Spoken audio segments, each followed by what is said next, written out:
इस वचन की पढ़ाई पर हमें आशीष दें।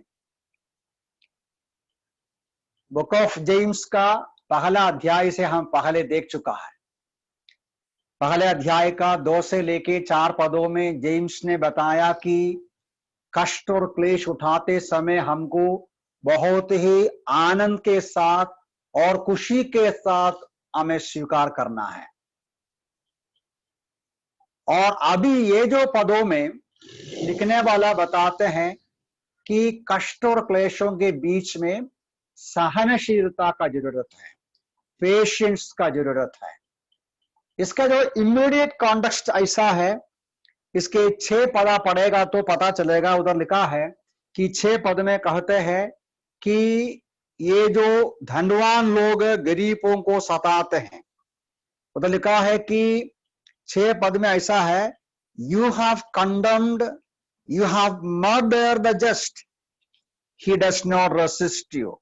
तुमने धर्मी मनुष्य को अपराधी ठहराकर मार डाला, वो तुम्हारा प्रतिरोध नहीं करता। परमेश्वर के लोगों को सताते हैं। ये जो कॉन्टेक्स्ट में 1 से लेके पदों में धनी लोग या धनवान लोग जिसके पास बहुत जमीन होता है, वो अपने जमीन में लेबर के लिए या काम करने को गरीबों को इस्तेमाल करते हैं, लेकिन पगार नहीं देते हैं। उनको सताते हैं, मार डालते हैं। और यहां लिखा है कि वे विरोध नहीं करता है, विरोध नहीं कर सकता है, विरोध कर नहीं पाता है।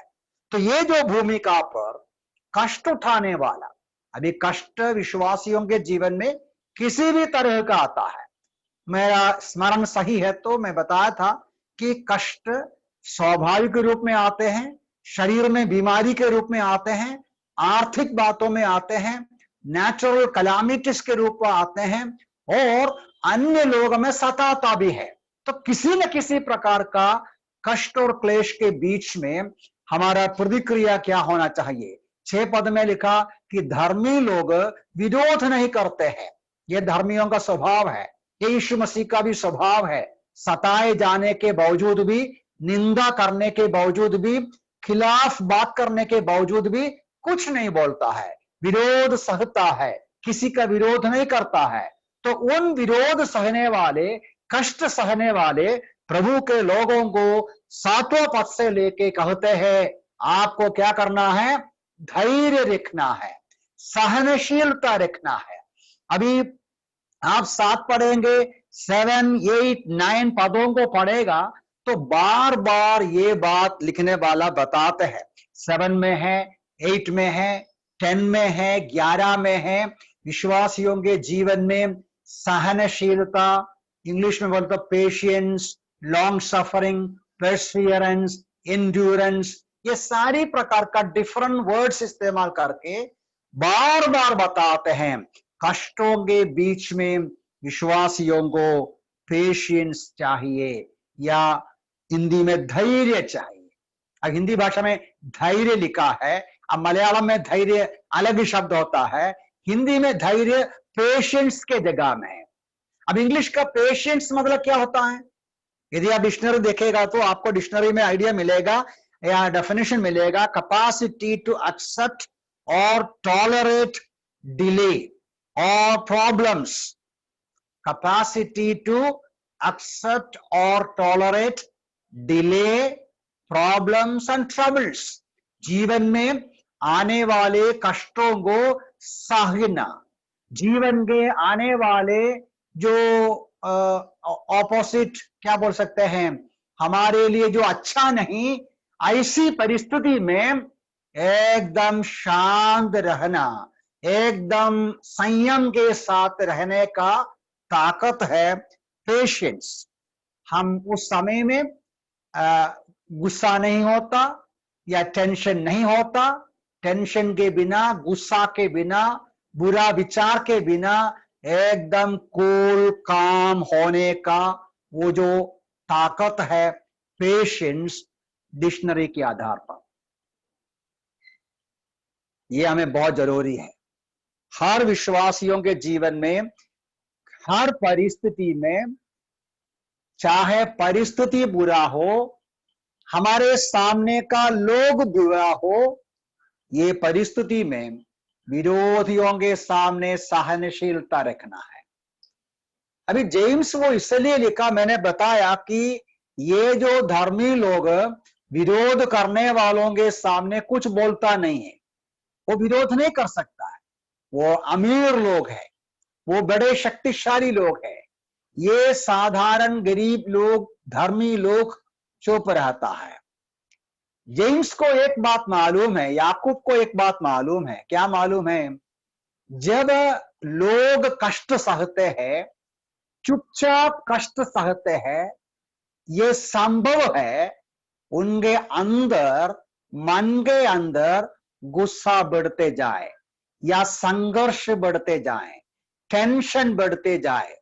जैसा आप बैलून में हवा भरते हैं या टायर, जो गाड़ी का जो टायर होता है, ट्यूब होता है, उसमें आप हवा भरते हैं, हवा भरते भरते भरते एक समय में बेस्ट हो जाएगा। ये तो होते हैं।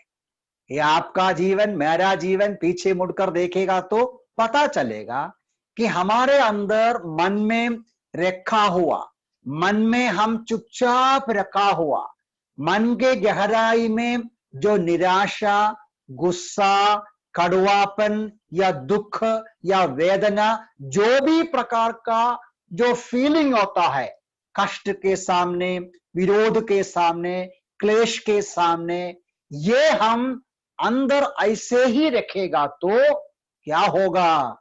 एक दिन अचानक फट जाएगा, बेस्ट आउट हो जाएगा, वो हमारा नुकसान करेगा। इसलिए जेम्स बोलता है, कष्ट सहने वाले, क्लेश और परसिक्यूशन और विरोध सहने वाले विश्वासी को बोलता है पेशेंस रखना है। परिस्थिति बुरा होगा या हमारे सामने जो इंसान है वो सही नहीं होगा, हर परिस्थिति में सहनशीलता रखना बहुत जरूरी है। इधर ही एक और शब्द है 8वां पद में, इसी प्रकार का आइडिया है। इसी प्रकार का आइडिया बोलेगा तो 8वां पद को देखिए, establish your hearts, establish your hearts, तुम भी धैर्य बांधे रहो, अपने हृदय को दृढ़ करो, अपने हृदय को दृढ़ करो। इसका मतलब क्या है? ये समझने के लिए आपको एक और वचन पढ़ना अच्छा रहेगा। लूका रे सुसमाचार 9वां अध्याय, उसका 51 को देखिए। Luke's gospel chapter 9 verse 51। और ऐसा के शब्द है यीशु मसीह के बारे में है।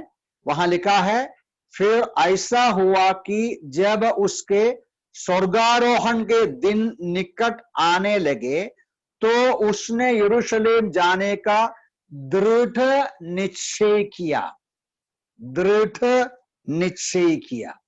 अब इंग्लिश भाषा में क्या लिखा है थोड़ा देखता हूं, देखना अच्छा रहता है। लूक्स गॉस्पेल क्या बताया मैंने? 9:51। लूक्स गॉस्पेल 9:51 आप देख लीजिए। इंग्लिश भाषा में क्या लिखा है? यीशु मसीह का स्वर्गारोहण का समय आ गया। मतलब क्या आया? यीशु मसीह का कष्ट उठाने का समय आ गया। जब यीशु मसीह का कष्ट उठाने का समय आ गया तो यीशु ने क्या किया? अब देखिए 51। Now it came to pass when the time had come for him to be received up, that means to go back, but before going back what क्या है? Sufferings है, ठीक है? That he steadfastly set his face to go to Jerusalem. उनका मन, हिंदी में क्या पढ़ा था? मन यरूशलेम जाने का दृढ़ निश्चय किया। steadfastly set his face, ये शब्द बहुत महत्वपूर्ण है।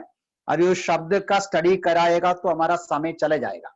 मैं आपसे इसलिए अनुरोध करता हूं, आपका पर्सनल स्टडी में ये जो लूक्स गॉस्पेल 9:51 में यीशु मसीह ने क्या किया वहां का मूल शब्द क्या है, इसको गहराई से सीखिएगा।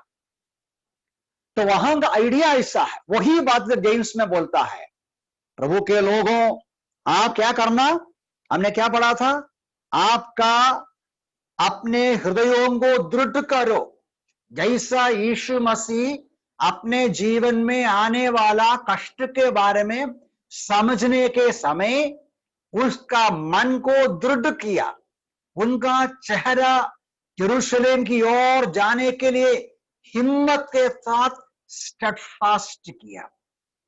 ये हमें जरूरत है।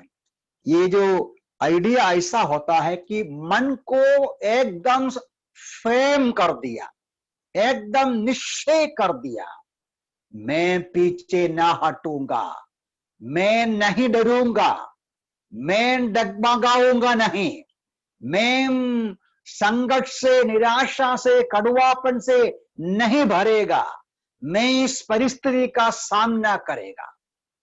आज हम, आप और मैं बहुत बड़ी कठिनाई का सामना कर रहा है। 4-5 महीना हो गया, हम सब थक गए हैं। स्वाभाविक रूप में हमारा जो क्या बोल सकते हैं, बहुत ही नीचे हम आया होगा। फाइनेंशियल स्ट्रगल्स है, फिजिकल स्ट्रगल्स होता है, और बहुत तरह तरह का समस्या है।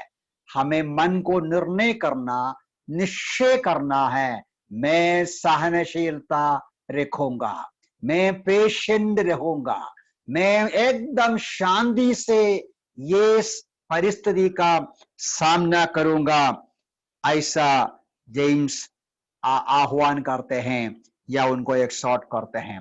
एक और पद इधर है जो different idea, different word, same idea को एलाबोरेट करने का एक और शब्द है, वो है इंग्लिश भाषा में, वर्स 11 देखिएगा, परसिवियरेंस। परसिवियरेंस का हिंदी मेरे भाषा में क्या है, प्रभु का आयु, उधर मेरे ख्याल से हिंदी में धैर्य ही लिखा है, हिंदी में धैर्य लिखा है, लेकिन यहां भाषा अलग है। कुछ बाइबल में, मतलब किंग जेम्स में शायद, केजेवी में एंड्योरेंस होगा, इधर परसिवियरेंस है। तो ये भी मैं क्या बताना चाहता हूं, जेम्स अलग अलग शब्दों को इस्तेमाल करते हैं, अलग अलग शब्दों को इस्तेमाल करके रीडर्स को समझाते हैं कि यह बहुत जरूरी है कष्ट के बीच में पेशेंट रहना, कष्ट के बीच में स्टेडफास्ट रहना, कष्ट और क्लेश के बीच में परसिवियर रहना। क्या है परसिवियरेंस का मतलब, ये भी आपका डिक्शनरी में आप देखिएगा। परसिवियरेंस का आइडिया ऐसा होता है, डूइंग समथिंग डिस्पाइट डिफिकल्टी और delay in achieving success. Perseverance का मतलब वो है, dictionary meaning I am telling. Perseverance मतलब डूइंग समथिंग डिस्पाइट डिफिकल्टी और डिले इन अचीविंग सक्सेस। हम जो कर रहा है, हम जो रास्ते पर बढ़ रहा है, वो रास्ता खत्म नहीं होता। जो मेहनत हम कर रहा है, वो मेहनत का परिणाम नहीं होता, तो भी मेहनत करते रहेगा। हमारा प्रयास में, हमारे जो कोशिशों में सफलता नहीं पाता, तो भी सफलता पहुंचने तक मेहनत करते रहना। Perseverance, keep on going, holding on, छोड़ना नहीं, कष्ट और क्लेश के बीच में हिम्मत नहीं छोड़ना, निरंतर जाते रहना। ये परसिवियरेंस के बारे में, इसको हिंदी पता नहीं, इधर तो धैर्य लिखा है, सहनशीलता। परसिवियरेंस के लिए एकदम एक अच्छा इलिस्ट्रेशन है या उदाहरण है कोलंबस के बारे में। कोलंबस कौन होता है, कोलंबस कौन है? अमेरिका क्या बोल सकता है, डिस्कवर किया।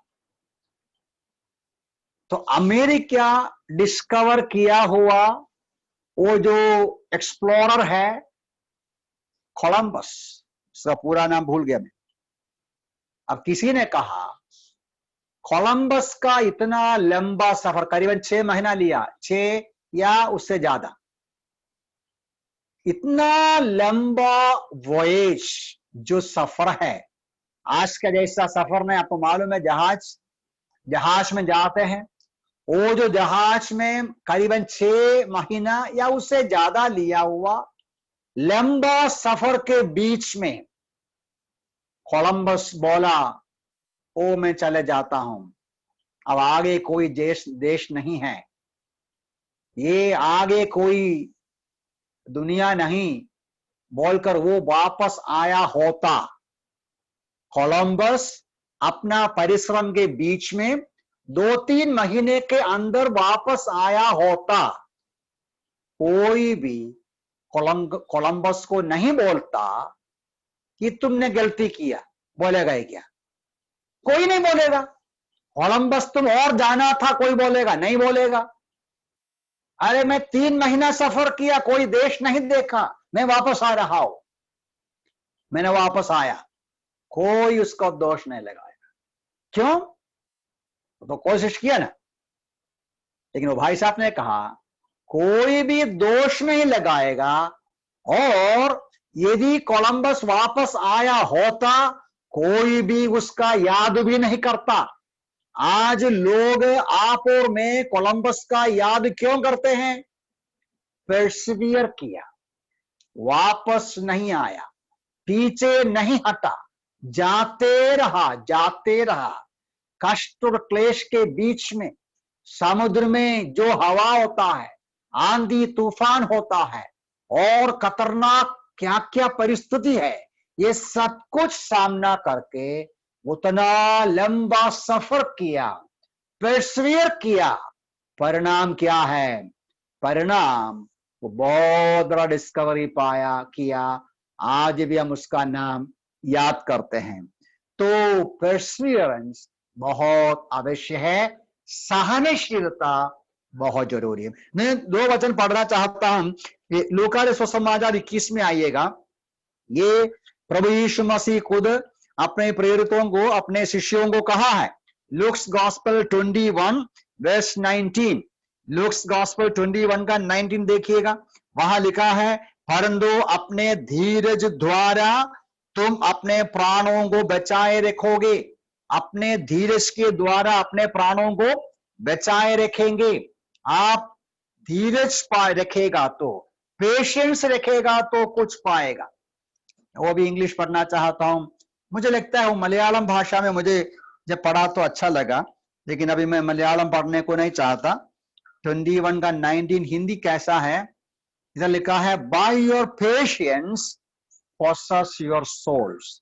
मलयालम में मेरे ख्याल से नेडुम शब्द नहीं आती। अच्छा, ओके, नेडुम, वो अच्छा लगा, वो भी उसमें मीनिंग है ना, अपना अपना भाषा में मीनिंग होता है।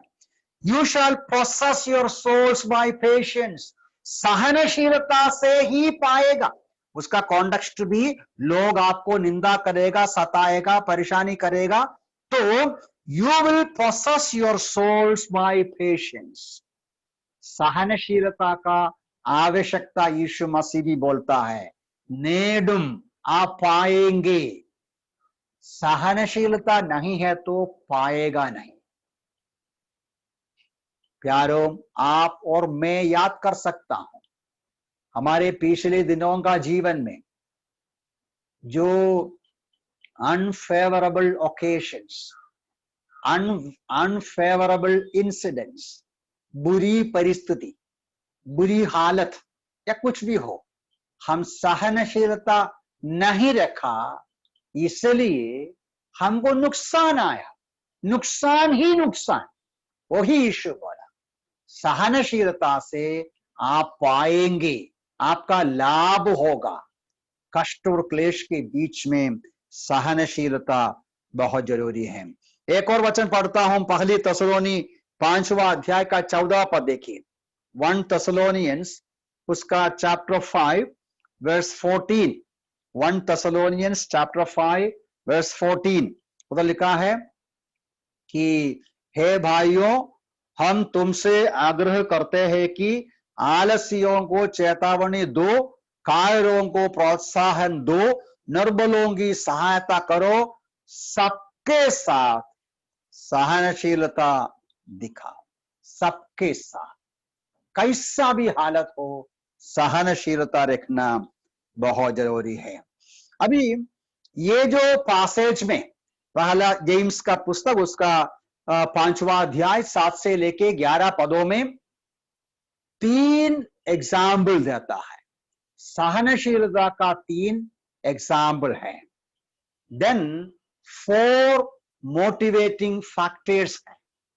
मेरी आशा है जल्दी जल्दी हम देखेंगे, ज्यादा समय नहीं लूंगा, कुछ पूरा कोशिश करूंगा, ठीक है।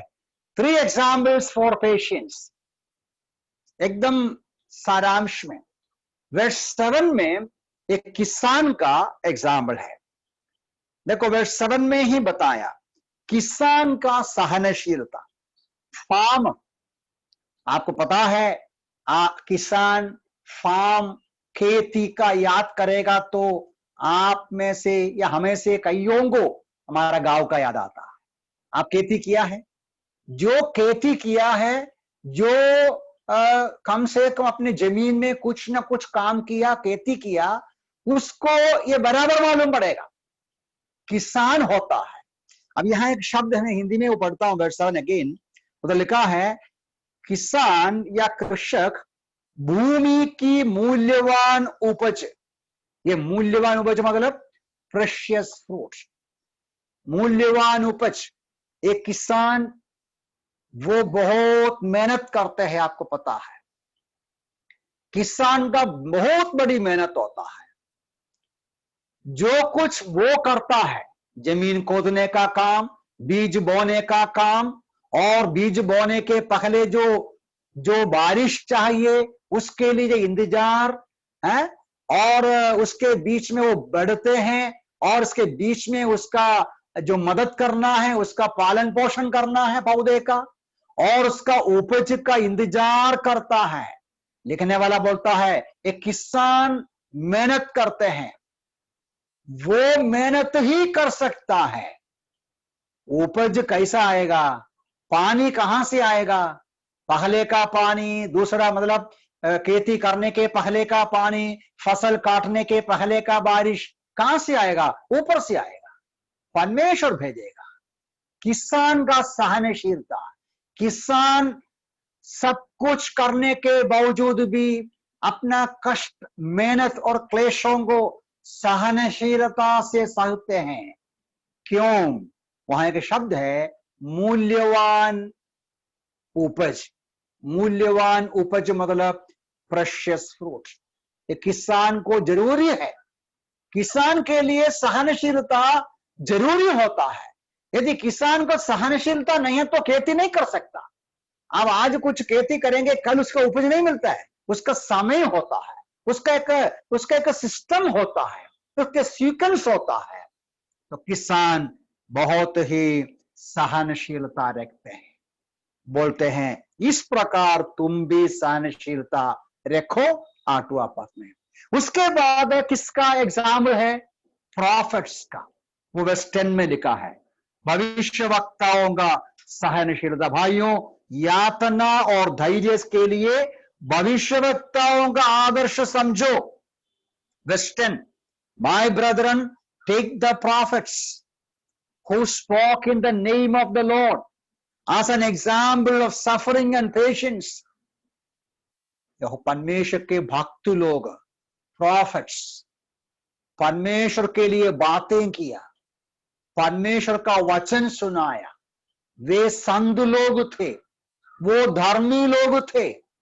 जेम्स बोलता है उनका कष्टों का याद करो, उनका सहनशीलता का याद करो। ये बात यीशु मसीह भी कहते हैं, स्टीफन कहते हैं, यहूदियों को बोलता है तुम्हारे भविष्यवक्ताओं को तुमने कितना सताया, किसको छोड़ा।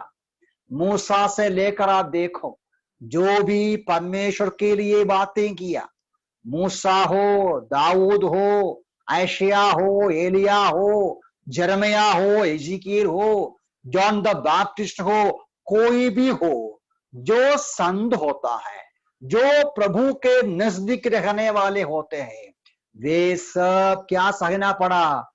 कष्ट सहा। कैसा कष्ट सहा? सहनशीलता के साथ, पेशेंस के साथ। इब्रानियों की पत्री 11वां अध्याय में लिखने वाला पुराने नियम के विश्वास के वीर लोगों के बारे में लिखता है, और लिखने के बाद करीबन अंत में 32वां पद से लेकर वो एकदम शॉर्टकट में कहते हैं बहुत सारे प्रभु के लोगों के बारे में, वे विश्वास के द्वारा क्या आशीषें पाया। उधर साथ साथ लिखा है उसने अनुभव किया हुआ कष्टों के बारे में, क्लेश के बारे में। मैं आगे बढ़ता हूं। ये जो प्रॉफिट्स लिखने वाला बोलता है सहनशीलता का एकदम अच्छा एग्जाम्पल है, जो सहनशीलता के साथ कष्ट उठाया, प्रभु ने उनका जीवन आशीषित किया।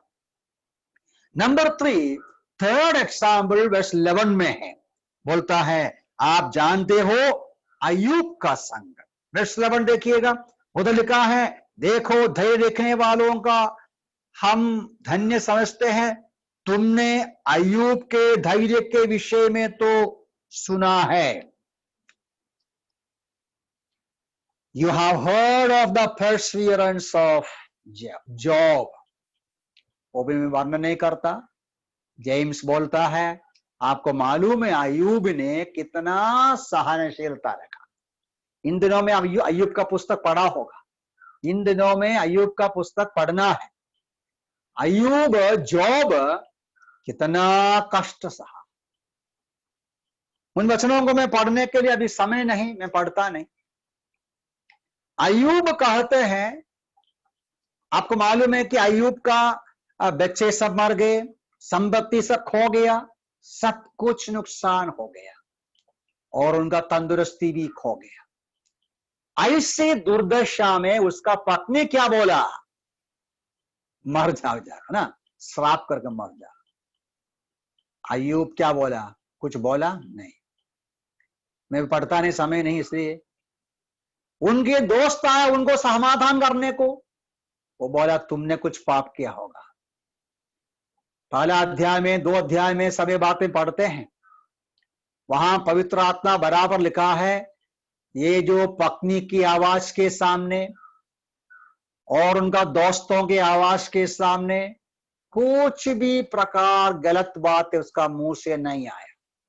उसने बोला प्रभु ने दिया, प्रभु लिया, उसकी महिमा हो। और जॉब 13वां अध्याय का 15वां पद में वो कहते हैं चाहे वो मुझे मार डाले, चाहे वो मुझे खत्म करे, तो भी मैं उसका धन्यवाद करूंगा, उसके लिए इंतजार करूंगा। यह है समर्पण, सहनशीलता। तो 3 एग्जाम्पल देकर बोलता है एक किसान का सफलता सहनशीलता से है, भविष्यवक्ताओं का आशीष और सहनशीलता क्या है? सॉरी, आशीष सहनशीलता से है। और अय्यूब का जीवन में भी आया हुआ कष्ट और क्लेश के बीच में उनका भी आशीष का रहस्य सहनशीलता है। इसलिए 9वां पद में यह भी लिखा है, वो भी पढ़िएगा, भाइयों एक दूसरे के प्रति दोष ना लगाओ, दोष ना लगाओ। हिंदी इंग्लिश भाषा में लिखा है do not grumble against one another. यह संभव है कष्ट आते समय हम ग्रम्बल करेंगे, मर हम सब ऐसा करते हैं, मैंने पहले ही बोला था, मैंने पहले ही बोला था, है ना, मैंने पहले ही बताया था ऐसा होने वाला है, हम बोलता है। हम सब ऐसा करते, एक दूसरे का दोष लगाते हैं। जब हमारे अंदर संकट आता है तो वो संकट का कारण हम ढूंढता है किसके ऊपर रखेगा, तो हम मरमर करता, ग्रम्बल करते हैं, कुड़कुड़ाते हैं। एक सच्चे विश्वासी नहीं करता। ये सब इंपेशेंस को दर्शाते हैं। इंपेशेंस का हिंदी क्या बोलेगा? सहनशीलता नहीं रखना। देखिए, सहनशीलता नहीं रखेगा बहुत खतरनाक होता है। मूसा की कहानी आपको मालूम है।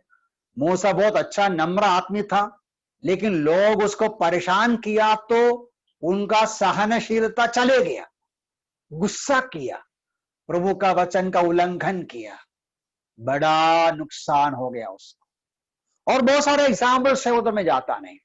तो इसलिए ये जो 3 एग्जाम्पल्स के साथ जेम्स उनको बताते हैं, सहनशीलता रखो, सहनशीलता रखो भाइयों। जीवन की कठिनाई और क्लेश के बीच में सहनशीलता रखो। ये 3 एग्जाम्पल हमारे लिए नमूना है। अब उसके बीच में 4 बातें भी हम देख सकते हैं जो सहनशीलता रखने में हमें प्रोत्साहन देगा, मोटिवेट करेगा, उत्साह देगा। 4 things that should motivate us to be patient in suffering. कष्टों में सहनशीलता रखने के लिए प्रेरणा देने वाली 4 बातें बहुत जल्दी देखेंगे। वर्स 7, 8 और 9 तीनों पदों में 3 बार कहते हैं यीशु मसीह का आगमन के बारे में। अब देखिए क्या लिखा है, प्रभु के आगमन तक धैर्य रखो। 8 में भी लिखा है प्रभु का आगमन निकट है। 9वां पद में लिखा है न्यायी द्वार ही पर खड़ा है। फर्स्ट रीजन, पहला कारण या first motivating factor in being patient in all our sufferings क्या है? That is the coming of the Lord Jesus Christ. यीशु मसीह का आगमन जो जल्दी होने वाला है, वो हमारे हृदय में कष्ट और क्लेशों को सामना करने के लिए धैर्य उत्पन्न करना चाहिए। आप सब जानते हैं पहली कुरिन्थी 15वां अध्याय का अंतिम पद क्या है? पहला कुरिन्थी 15वां अध्याय का विषय क्या है? फर्स्ट कोरिन्थियंस चैप्टर 15, वो पूरा अध्याय में यीशु मसीह का आगमन, पुनरुत्थान, हमारा मरने के बाद का जो पुनरुत्थान होता है, और यीशु मसीह के साथ हम सब महिमा में शरीर के साथ कैसा रहेंगे, कैसा मुर्दा जी उठेंगे, किस प्रकार का महिमा में शरीर होगा, ये सारी बातें बताने वाला अध्याय है पहला कुरिन्थी 15वां अध्याय। उसका अंत में क्या बोला? इसलिए है मेरे प्रिय भाइयों, इसलिए है मेरे प्रिय भाइयों, दृढ़ और अटल रहो तथा प्रभु के कार्य में सर्वदा बढ़ते जाओ, क्योंकि तुम जानते हो कि तुम्हारा परिश्रम प्रभु में व्यर्थ नहीं। अटल और दृढ़ रहो, दृढ़ और अटल रहो। कुछ भी आए, बीमारी आए, कठिनाई आए, संकट आए, हम दृढ़ और अटल रहने के लिए क्या जरूरी है? यीशु मसीह का दोबारा आगमन पर नजर रखना चाहिए। दूसरी कोरिन्थी 4 अध्याय का अंतिम पद आप जानते हैं, बार बार हम पढ़ते हैं। 16 में, 2 कोरिन्थियन 4:16 में पौल कहते हैं हम हिम्मत नहीं छोड़ता, हम नहीं डरते। क्यों? नीचे कहते हैं हमारा शरीर चाहे सड़ जाए, हमारे अंधकरण अंदर हम बलवंत होते जाते हैं। फिर बोलते हैं हम तात्कालिक बातों को नहीं, वर्तमान काल की परेशानी को आने वाली महिमा से तुलन करेगा तो वर्तमान काल का संकट कुछ नहीं है। 18 पद में फिर से कहते हैं जो देखते हैं तात्कालिक है, जो अनदेखी है अविनाशी है।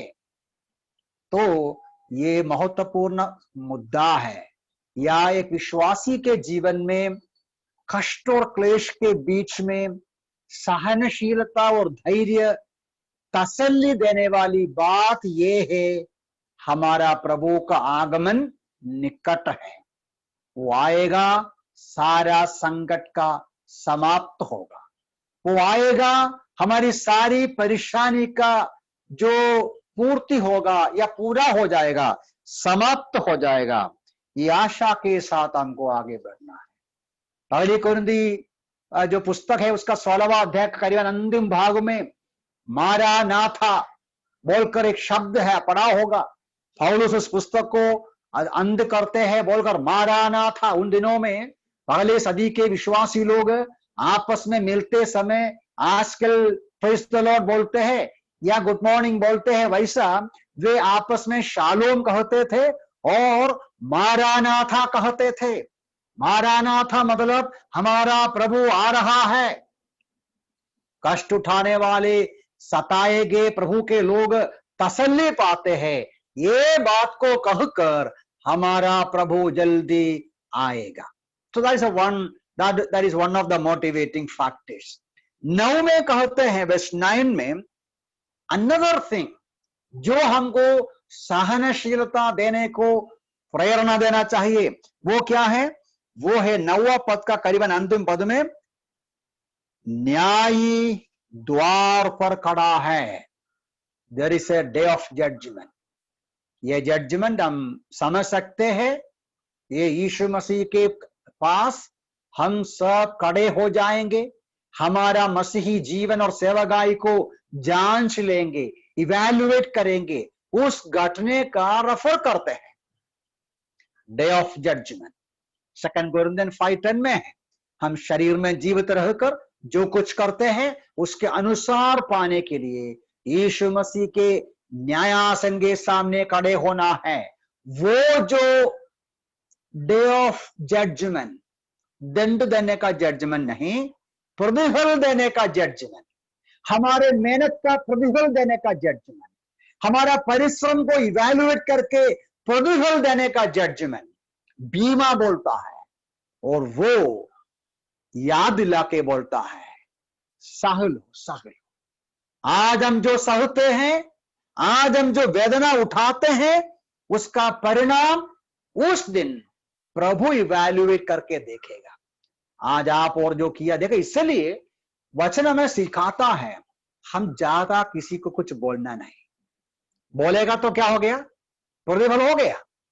इसलिए बाइबल सिखाते हैं हमारे जीवन में जो हमारा जो सफरिंग्स होता है, हमारा सर्विस होता है, our suffering as well as service, जो कष्टम उठाता है, जो सेवा हम करते हैं, जो कुछ हमने प्रभु के लिए किया है, कर रहा है, किसी को बोलना नहीं। क्योंकि बोलेगा तो प्रतिफल इधर हो जाएगा, यदि नहीं बोलेगा तो उसका प्रतिफल प्रभु देगा। यही जेम्स बोलता है, चुप रहो, सहनशीलता से, धैर्य के साथ वेदना, कष्ट और क्लेश का सामना कीजिए। दुख मन में भी मत रखो, प्रभु के हाथों में समर्पण करो। किसी भी प्रकार का इल फीलिंग, कड़वापन मन में मत रखो। जज करने वाला दरवाजे के पास आया, न्याय करने वाला प्रभु जल्दी आ रहा है और वो न्याय करेगा। हमारा सही हिसाब मिल जाएगा। यहां हिसाब शायद नहीं मिलेगा, हमारा ईमानदारी इंसान नहीं समझेगा, हमारी जिंदगी की गुप्त बातें लोगों को मालूम नहीं, हमारा सिंसियरिटी किसी को पता नहीं, हमारा उद्देश्य और मोटिव्स किसी को पता नहीं। एक दिन प्रभु इवैल्यूएट करके प्रतिफल देगा। इसलिए जेम्स बोलते हैं, don't worry, keep on following, holding on, following, persevere करो, सहनशीलता रखो। थर्ड फैक्टर ये है, वर्स 11 में एक छोटा सा एक्सप्रेशन है, 11वां पद का एक एक्सप्रेशन आप देखिएगा। देखो, धैर्य रखने वालों का हम धन्य समझते हैं। अय्यूब के धैर्य के विषय में तो सुना है, प्रभु के, अभी देखो, प्रभु के व्यवहार के परिणाम को देखा है। वहां का शब्द you have scene in the life of Job, of course, the end intended by the Lord, the end intended by the Lord। Hindi भाषा में क्या लिखा है? 11वां पद में प्रभु के व्यवहार का परिणाम, मतलब अय्यूब के द्वारा, अय्यूब के जीवन में परमेश्वर ने जो भी कराया, अनुमति दिया, जेम्स बोलता है आपने देखा उसका परिणाम। क्या परिणाम निकला? अय्यूब इतना कष्ट सहने के बाद परिणाम क्या निकला?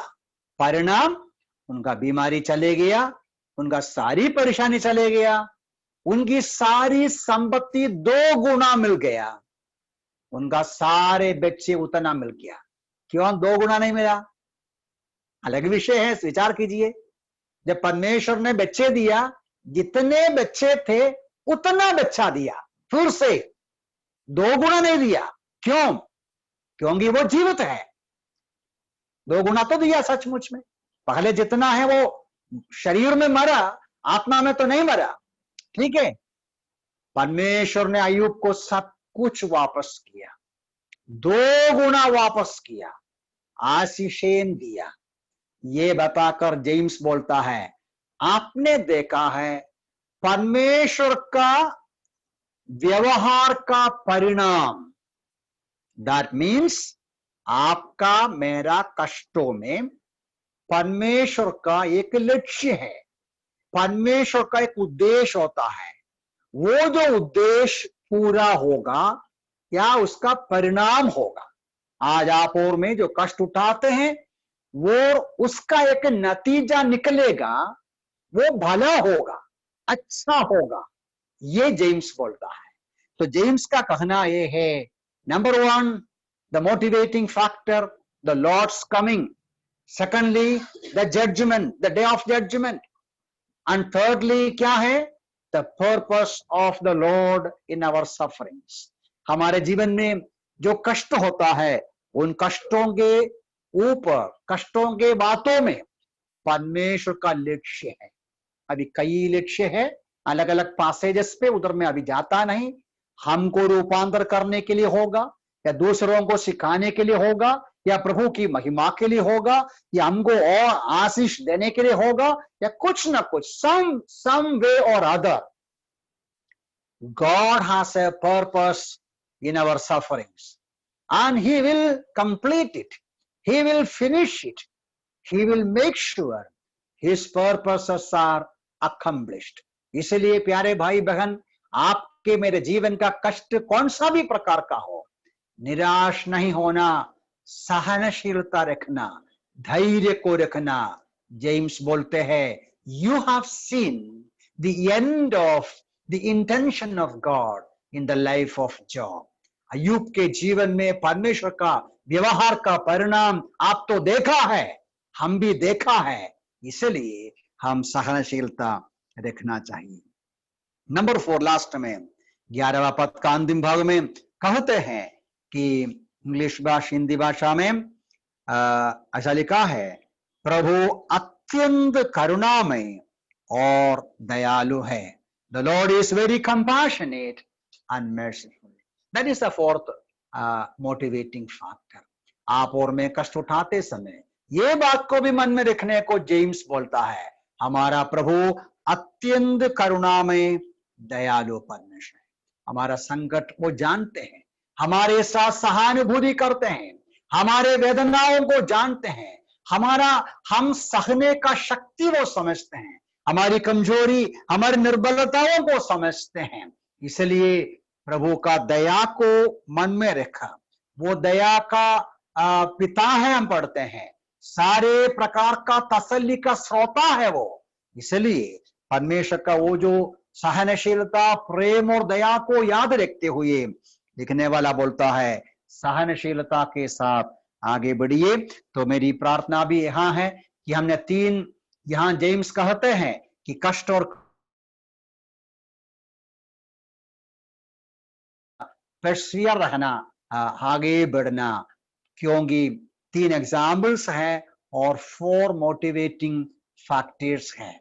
जो किसान का जो उदाहरण हमने देखा, भविष्यवक्ताओं का उदाहरण, अय्यूब का उदाहरण, यीशु मसीह आ रहा है और हमारा जीवन का सारी गुप्त बातें, जीवन की सारी रहस्यों का इवैल्यूएशन होकर हमको प्रतिफल मिल जाएगा। और उतना भी नहीं, हमारा प्रभु निकट है समझकर हम उसका, हमारा प्रभु का जो उद्देश्य है वो पूरा करेगा, और हमारा प्रभु दयालु और करुणामय है, ये समझकर आने वाले दिनों में हिम्मत के साथ, खुशी के साथ आगे बढ़ने के लिए प्रभु हमें इन वचनों से सहायता करे। प्रभु के नाम की महिमा हो। कोई भी भाई प्रार्थना करके बंद करे।